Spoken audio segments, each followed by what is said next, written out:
Again, this video, I was telling somebody about it and then realized that I hadn't created it yet. Or I lost it, I'm not sure. But here it is, I'm making it again. This is titled Four Things Kids Need. Okay.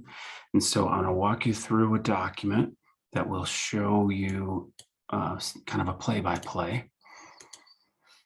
And the first two things that kids need, number one, is kids need someone who will encourage them to climb the mountains of their dreams. Now, this means they need someone who will affirm them, which is a yes, in how they are made, and then confirm in them, which is a double yes, a heck yes, of when they do it, when they show up in their own life. And this is really important on this difference of praise versus worth. So notice this, my praise for my performance is very different than my being affirmed in my worth. When I'm praised for my performance, that builds something called self-esteem. Self-esteem rises and falls based upon your evaluation of me or my evaluation of myself compared to you or others. And we live in a world of self-esteem, but self-esteem is this fragile sand that we end up building our lives on that has no structural value because I'm only as good as my last performance.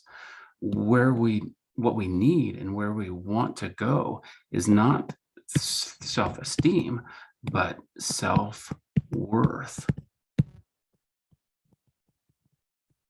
where I am worthy just because of whose and who I am. And it has nothing to do with my performance. So we have all bought into this at some place, at some point in our development, where we've stopped being a human being and then we started being a human doing. And here's the deal. Codependents get paid well. As a child, you think of it this way, I know that you don't like sad Keith, so I'll make happy Keith or entertainer Keith, and I'll show you what I think that you want me to be so that I can be sure to belong and matter to you. And now I'm not being myself, I'm performing for you. And then I get a praise of like, attaboy, look how happy Keith is, everybody. And then I'm like, oh, I guess that's what I do. That's how life works. And I end up building this whole life on self-esteem. And eventually it crumbles because I'll get back on that ladder of codependency. Anytime my shame activates and I start asking myself, how am I doing compared to others? Next thing that kids need on this list is number two, someone to hold the flag straight and true. And so this is a Civil War reference. It's saying, I'll be the example. I'll lead the way. I'm going to set the culture and the tone in our home for you and for our family. And so the Civil War reference means that the flag bearer in the Civil War, he was often the bravest one because he's holding the flag. He's out there without a weapon. And he's saying, this is who we are, this is where we're going, and you can follow me. So I lead by example, by my own healthy shame of I'm not God, neither are you. I don't have all the answers, neither do you. I make mistakes, so do you. And I need you, and you need me. So let's just be human, and then let God be God. And then we've got it organized. Doesn't mean that it's easy. It just means that it's organized. When we get out of the healthy shame, then we are being deceived that we're God, that we have some power or control that we don't actually have. So coming back to healthy shame over and over and over again is so, so important. Now, the first two things that kids need are what the parents bring to the children. The second two things, the last three, number three and four things are what the kids bring to the parents. And parents, you're not going to like this because it's going to stir up your stuff. Number 3, can he or she bring his or her protest or hatred to you? So what that means is, just like that video, if you go look for it, called Holding Space, the child is testing whether or not you can take it, whether you can take the truth of what is inside of me. And that's the only way that he or she will know and really know that dad can take it, that mom can take it, that I'm truly accepted just as I am, because I showed and bore the grossest parts of me. And there you still are. You didn't reject me. You still love me. And yes, there might be consequences even for my different actions or behaviors, but the relationship is still there, and it's safe and it's secure. So I want to give a brief self-disclosure, and I don't want to throw my son under the bus, but he's my only son. So I love you, son, if you ever watch this someday. Years ago, I was getting off work really late, and it was Halloween. I remember it was a Tuesday, and I think he was 9. And I went over to the friend's house where everybody was. And I could immediately tell that my wife's body language was frustrated. And I'm in my own, oh crap, what do I do? Fear. And then I see that, okay, whew, it's not me that she's mad at. She's irritated with our son. Well, he's just a kid, but it's time to go. I get there and it's already time to go. They've already trick-or-treated and they're sorting through candy, and so we tag team. And for those of you parents who have more than one kid, bless you. I do not know how. Bless you. So I tag team and I get him and I say, son, we need to go. And he starts being 8, giving, or 9, I don't remember, giving his expression, and it's not pretty. Well, I said, well, we're leaving because you have school tomorrow. We have to get, and I'm trying to reason with an 8-year-old, 9-year-old, and that doesn't work. They just need consistent actions, follow through. But I'm a new parent. I've never been a parent of an 8-year-old or a 9-year-old, and still to this day, I don't know what I'm doing. But I said, we're leaving. We're going to get in the car. I'm going to start telling people goodbye. I'll gather your things and I'll meet you in the car. And he's trying.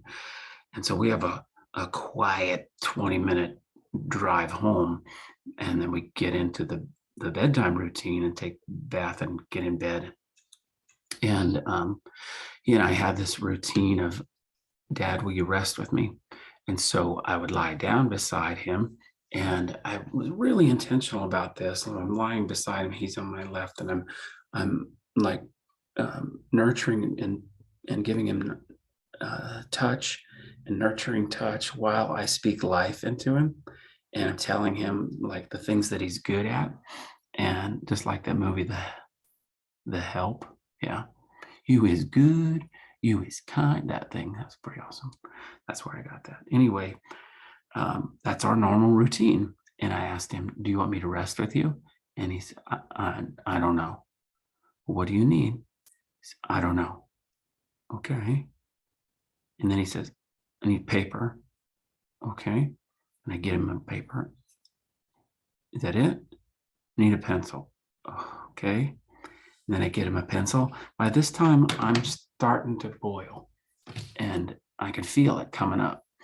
And the reason that I know my own rage thermometer, fear thermometer, is because I have blown it before. I'm telling you a positive story of when I got it right this time, but I got as many or more stories ready to tell you when I blew it. This is one to make me look good, so enjoy.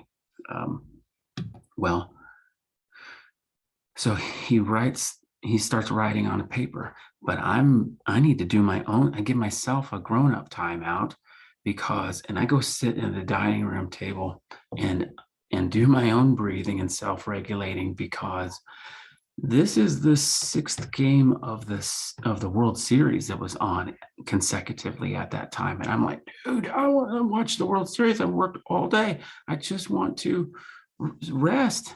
And this, I can't, because life is requiring this of me at this moment.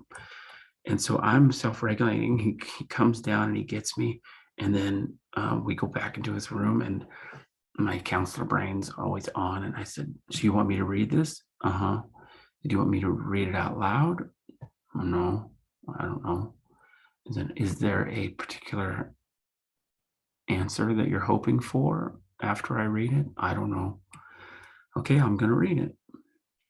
And so I'll read it out loud, and I'll clean it up a little bit. "I hate you. I hate how you walk away huffing and thinking like I'm a effing jerk." But he didn't say effing. "And also tonight, you pulling me aside and talking to me that we were leaving when I didn't get to play at all. Just think about yourself today.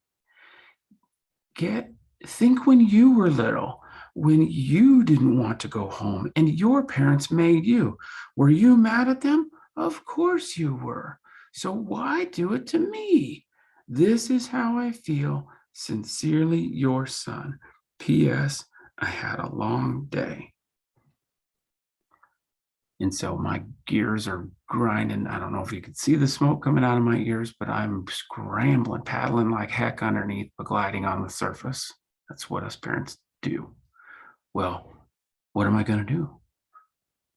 And I asked him, "Do you want me to rest with you?" I didn't respond to it. And yeah. And so we lay down and we rested, and we were sitting there quiet in the dark. And then he goes, "What are you thinking?"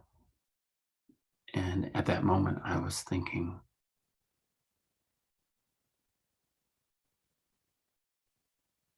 and notice this, when I start to feel my emotions, I made a choice right here to give him my heart in the expression of the story with the emotions attached.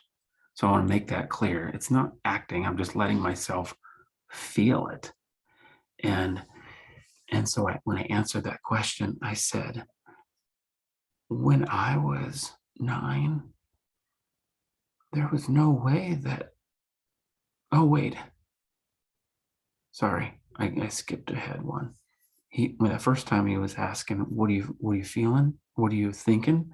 And I said, at that time I was thinking, I owe you an apology, because I know that when I have been in the garage working and I've cussed, so I know that you've heard me say that, and I'm sorry. And then we're sitting in the dark, silent. And then he asked me again, "What are you thinking now?" And then that's when I said, when I was 9 years old, there was no way that I could tell my dad that I was mad at him. I just remember being really scared, too scared to. And so I stuffed that way down. And I never told him until even recently as a grown up. So I was actually thinking that I'm glad that you have that, son. I'm glad that you can tell me the truth.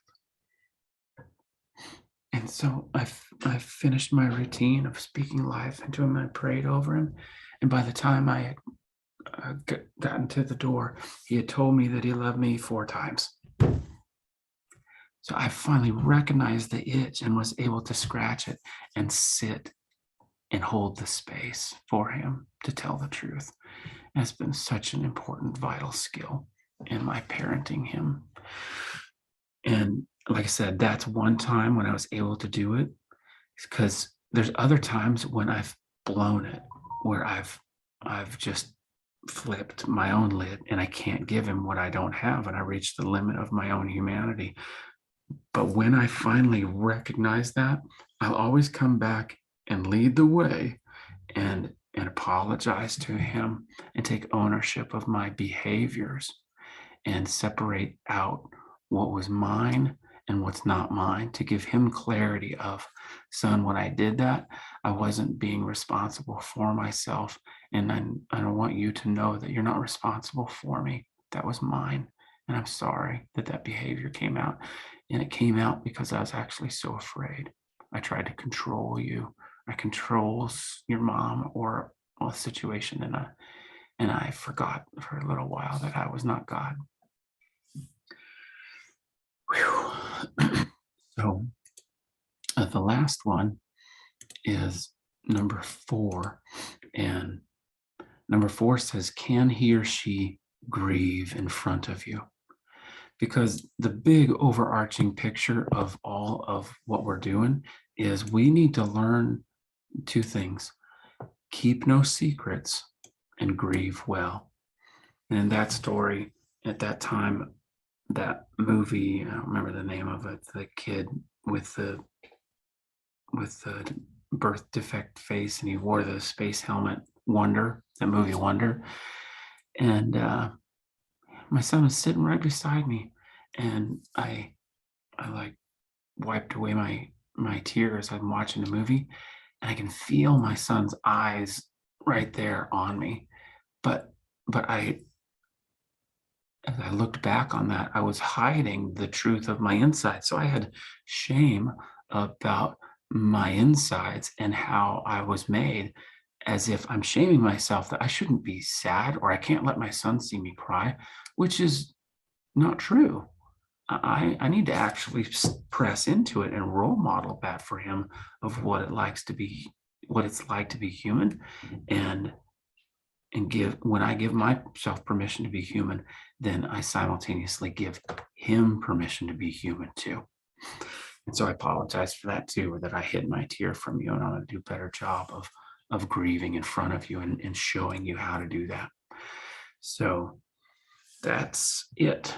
Thank you for watching this, and I hope that it blesses you and that your children benefit from it, and that you benefit from it as well, because these different parts of you may need reparented too. And just, it doesn't actually matter that you're in a 30-year-old, 40 or 50-year-old's body. When you feel like a kid inside and you're the only one who feels like a little boy, but because your body says that you're a man, that's your body telling you something. You need to listen to that story. You need to scoop out what happened back there and recover your heart so you can recover your voice and no longer be under the government of mom or the government of dad. You can then be under the government of you as you reconcile your relationship with yourself. May God bless you and keep you in Jesus' name. Amen.